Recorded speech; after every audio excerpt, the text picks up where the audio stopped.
વડોદરા પાસેથી પસાર થતો નેશનલ હાઈવે 48 પર કરજણ નજીક અકસ્માતોનો સિલસિલો યથાવત રહ્યો છે। બામણગામ પાટિયા નજીક એક ખાનગી લક્ઝરી બસ આગળ જતી ટ્રક સાથે ધડાકાભેર અથડાતા ભયાનક અકસ્માત સર્જાયો હતો। આ દુર્ઘટનામાં બસ ચાલકનું ઘટના સ્થળે જ મોત નીપજ્યું છે, જ્યારે 20થી વધુ મુસાફરો ઈજાગ્રસ્ત થયા હતા। અમરેલીથી સુરત તરફ જઈ રહેલી લક્ઝરી બસ જ્યારે કરજણના બામણગામ પાટિયા પાસેથી પસાર થઈ રહી હતી, ત્યારે બસ ચાલકે સ્ટીયરિંગ પરથી કાબુ ગુમાવતા બસ આગળ ચાલતી ટ્રકના પાછળના ભાગે ઘૂસી ગઈ હતી।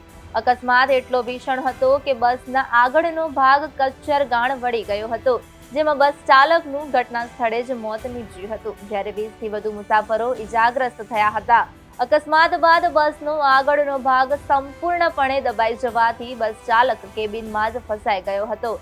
ઘટનાની જાણ થતાં જ કરજણ ફાયર વિભાગની ટીમ સ્થળ પર દોડી આવી હતી। ફાયર ફાઇટરોએ રેમજેક મશીન અને અન્ય કટોરોની મદદથી બસનો પતરાનો ભાગ કાપીને ભારે જહેમત બાદ ડ્રાઈવરના મૃતદેહને બહાર કાઢ્યો હતો।